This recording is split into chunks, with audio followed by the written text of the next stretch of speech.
Panibagong sisid na naman tayo. Malabo-labo ang dagat dito ngayon. Dahil malakas pa ang dagat, tayo itong singkag.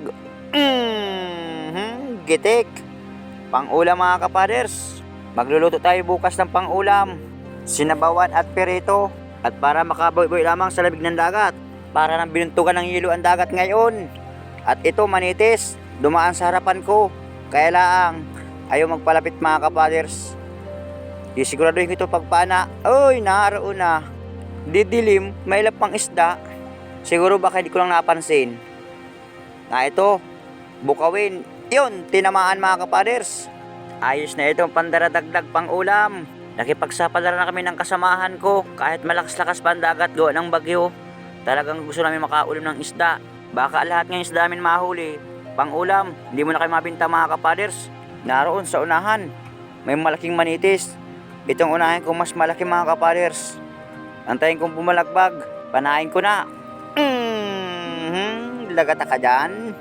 Sayang pa yung isa mga kapaders. Naghiwalay. Kanina magkalapit ito. Nung pagbukas ko ng camera, biglang naghiwalay mga kapaders. Kaya itong malaki ang inuna ko. Yung kasama ko may tinuturo mga kapaders. Naro sa butas. Malaking isda. Dinuplasan. Uy, sayang pa. Hindi ko nahuli mga kapaders. Dalawa na kami naghahanap ni Kadabis Rico.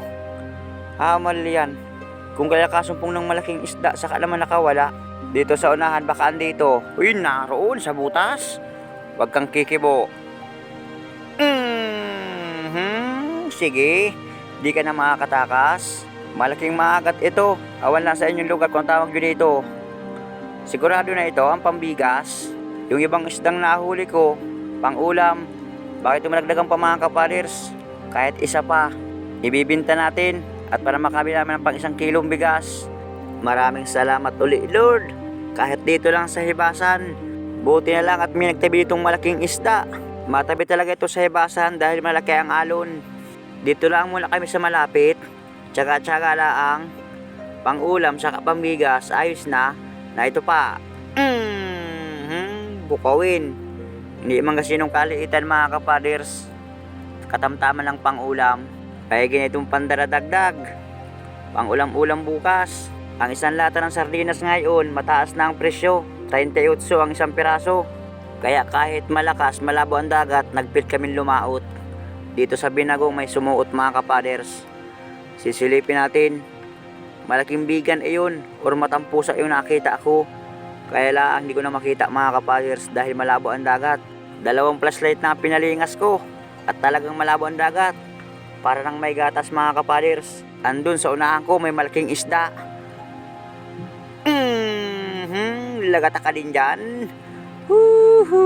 Kwartang linaw. Nakaisang malaki pang magagat. Mas malaki ito dun sa isang mga kapaders. Buti lang tinamaan sa parting mata. Akala ko duduplasan na naman. At yung pana ko paglubog ko, hindi ko nahasa mga kapaders. Ayan, huwag ka na magparapulyang. Tiko ng stainless ng pana ko mga kapaders. Maraming salamat na naman Lord. Malaking biyaya ito, malaking isda. Mailang kilo kaya ito. Mahirap na mag-estimate. Kaya mamaya pag uwi ang estimate. Kapag nakalagay na sa timbangan ng isda. Bitilya lang ito sa amin. Ganong isda, 130 ang kilo sa amin ang mga agat mga kapaders. At ito pa, tunong, pang-ulam. Lagata ka dyan. Gaytong isda talaga mga kapaders. Bira ito sa bahura. Madalas itong nakapisto sa parting buhangin. Makakaulam din bukas ng isdang sariwa na naman. Hanap ulit tayo. Diyan sa unahan. Uy, kulambutan. Mababanggaan ko pa. Maliit-liit pa ito mga kapaders. Mga 1 kiluhan man yata. Pwede nito pampulutan sa Pasko. I-pressure ko muna mga kapaders. Pang calamares. Pas muna tayo sa karneng baboy. At tayo ay high blood mga kapaders. Bawal tayo ng mataba ngayon. Wala ngayon sampa ditong malaking kulambutan malapit sa isla. Naroon, tunong. Uy, 3. Itong mas malaki ang unahin ko. Ikakasako ang pana mga kapaders. At mayroon pang isa. Naroon. Yung isa lumayas na. Ito papalayas na rin mga kapaders. Ang tingin kong bumalagbag. Kaunting balagbag lang. Papanain ko na. Tinamaan. Bali 2. Ayos ng pangulam. Sayang pa yung isa nakalayas. 3 piraso sana mga kapaders. Di bali at nakadalawa man tayo. Kahit makatakas yung isa, hindi man nasaktan. Hanap ulit tayong pangulam. Uy, turutot, Chunglando, na ito ang pana ko. Para sa'yo itong pana, tinamaan sa mata. Iba talaga pag malapit na ang Pasko. Pati turutot, lumalapit na. Ganitong isda din ang masarap lutuin. 3 klaseng luto ang masarap itong luto. Pirito, adobo, saka inihaw mga kapaders. Balik tayo sa malinaw-linaw. Doon sa unahan, may isdang kulay itim, nasa butas. Nagpanlabo na. Anong isdaing kaya ito? Uy, kulay itim mga kapaders. Para ding lapu-lapu, kailangang malaki ang mata. Anong tawag nyo dito sa ganitong isda mga kapaders? Comment lang kayo sa comment section. At para sa sunod na huli ko, sasabihin ko ang tunay na pangalan. Ngayon na ako nakapain ng ganitong isda. Parang masarap lutuin. Hanap ulit tayo dito sa parting buhangin. Matawid tayo ng ibang bahura mga kapaders. At sa unahan, may bukawin na naman. Ayos na itong pandagdag pang ulam. Lagata ka din dyan. Hindi kasi nung malalapad dito ang bukawin, pero katamtaman ang sukat. Pwede ng pangulam, pwede ng pagtsagaan ang guno, ito pa kayang malaman. Diyan sa unahan, hanap ulit tayo. Naroon sa butas, banagan. Yun, tinamaan, salaman. Bato ang tinamaan mga kapaders. Ay hamal, sayang pa. At pambangot sa supas at malapit na ang Pasko, hindi pa nahuli. Na ito sa ako mga kapaders. Uy, may nakabaon. Ay, sabi ko na ay. Pagi uli mga kapaders. Kalampag na pagi kung tawag sa amin. Yan ang number 1 na huwag makakatinik mga kapaders. Ay talagang pag hindi nagulong sa antak. Ayan, pinapalayo ko. Nasa unahan yung kasamahan ko. Aba, ay gustong panain mga kapaders. 3 isda ang nakatuhog sa pana ng kasamahan ko. Puro manitis. Maraming salamat ulit sa inyong panonood. Malutang na rin kami. Magandang gabi sa inyong lahat mga kapaders. Ito yung aming huli ni Kadives Rico. Saglit lang na dive. Nakaisang kulambutan sa 2 malaking magat. Siya nga pala mga kapaders, anito yung aming kapitbahay. Gustong bumili ng isda at gustong makatikim ng sariwang isda mga kapaders. At nakakasawa nila ang gulay. Puro sila gulay ang ulam nila. Ating bibintahan mga kapaders ng 2 magat na malaki. Itong ibang isda ang pang ulam na laang ng kasamahan ko. Nakakaon mga kapaders, gusto makatikim ng isda. Ating pagbibintahan. Yan 2 magat ang ating ibibinta mga kapaders. Yun, isang kulambutan. Pinalbor nung kasamahan ko. At gataan daw, masarap. O kaya kalamaris. Bibigyan natin yung mga kapaders. Akin lang yung turutot, saka yung mga manitis na iba. Atin sasabawan bukas.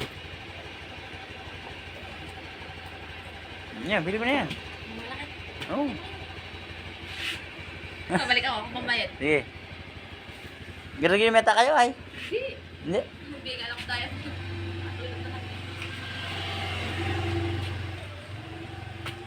Maraming salamat Lord sa gabay sa aming pagpalaot. Pinaswerte mo kami. At kahit malapit lang sa tabi ng isla, nakahol tayo ng isda pa rin. Kami itong pagdadamutan. Konting dilin siya, may pang-ulam laang. Masaya na kami. Hindi na ako naghahangad ng malaking kita. Kung anong pinagkaloob sa atin ng mahal na Panginoon Diyos, tatanggapin namin. Magandang umaga sa inyong lahat mga kapaders. Ito yung aming huli ni Kadives Rico kagabi. Kakaunti, tama lang pang ulam. Yan. Mga manitis. Pang ulam ngayong magahan mga kapaders. Yung 2 magat na malaki, binili kagabi mga kapaders. Binta man ng 180.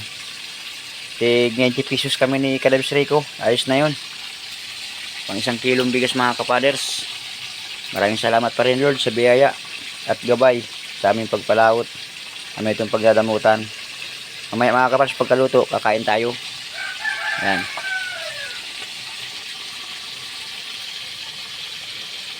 Ito na mga kapaders. Kain tayo mga manoy, mga manay. Baradol tayo. Kakain tayo ng piniritong isda. Uli kagabi. Ito mga kapaders, itong kain ito bahaw.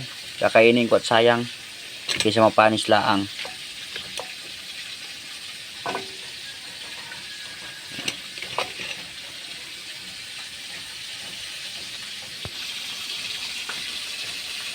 Tapos ito yung ating ulam mga kapaders. Yan, pinirito. Dito mayroon ng luto mga kapaders. Mga manitis. Ito ang ating ulam mga kapaders, manitis. Ito. Tapos dito mga kapaders, meron itong sinabawan na isda. Yan.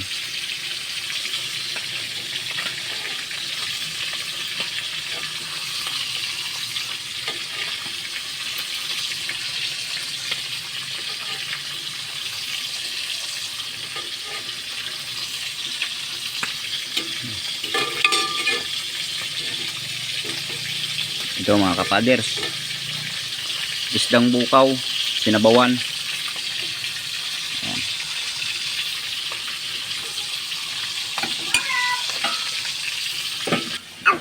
Ayan mga kapaders, kakain kami ng aking inakay. Kain tayo, baradol, mga manoy. Kain tayo mga kapaders. Sinabawang bukaw, tapos piniritong manitis. Tapos ito ang aking inakay mga kapaders. Kain ka? Ha?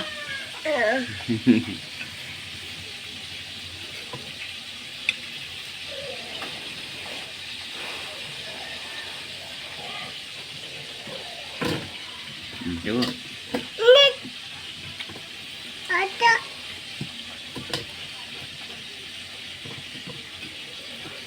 Kain tayo mga kapaders. Sarap.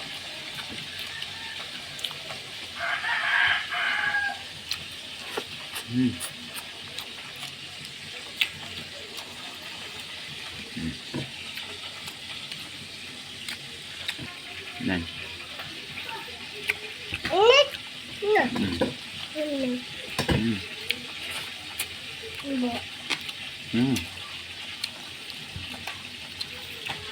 Ito naman. Pinirito mga kapaders. Yan.